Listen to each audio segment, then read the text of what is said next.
রাতের আকাশে একসাথে যেন তারার ঝাঁক চলছে আপন মনে। একটা সময় ছিল এই ধরনের দৃশ্য আমাদের দেশের আকাশে দেখা গেলে আমরা সীমাহীন অবাক হতাম।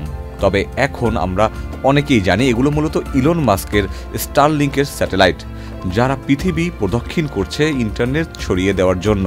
সেই স্টারলিংক এসেছে বাংলাদেশে। আমরা সচরাচর মোবাইল ডাটা বা ট্রেডিশনাল ওয়াইফাই ব্যবহার করেই অভ্যস্ত।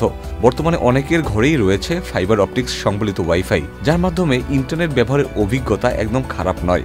তবে আমাদের অনেকেই ইলন মাস্কের স্টারলিংকের আশায় ছিল, তবে অনেকেরই সেই আশা ভেঙে যাবে যদি স্টারলিংক ব্যবহারের খরচ সম্পর্কে জানেন। খরচ সম্পর্কে আলোচনার আগে একটু বোঝার চেষ্টা করি স্টারলিংক ইন্টারনেট আসলে কি।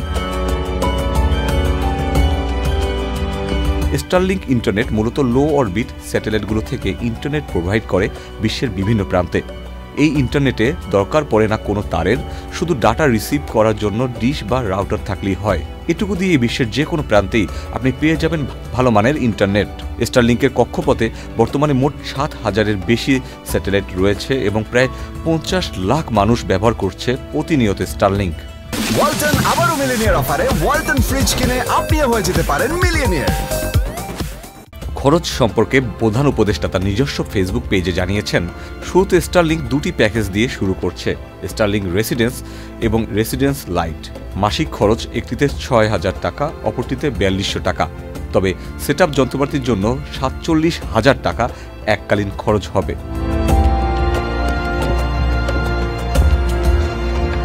এখানে কোনো স্পিড ও ডাটা লিমিট নেই। ব্যক্তি ৩০০ MBPS পর্যন্ত গতির আনলিমিটেড ডাটা ব্যবহার করতে পারবে।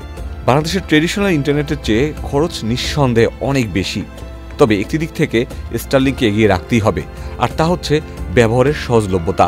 শুধুমাত্র গতানুগতিক বিদ্যুতের উপর নির্ভরশীল নয় স্টারলিংক, সোলার প্যানেল বা জেনারেটর দিয়েই চলবে এই ইন্টারনেট। নেই তারের কোনো বাড়তি ঝামেলা। স্টারলিংক যে ইন্টারনেট ব্যবহারের ভবিষ্যৎ তা খুব সহজেই অনুমেয়। সেক্ষেত্রে অনেকটা পথ পাড়ি দিয়েছে স্টারলিংক, তবে আরেকটু মূল্য সাশ্রয়ী হলে স্টারলিংক আসলেই হবে অপ্রতিরোধ্য। Ikhtiyar Ferdous, channel I.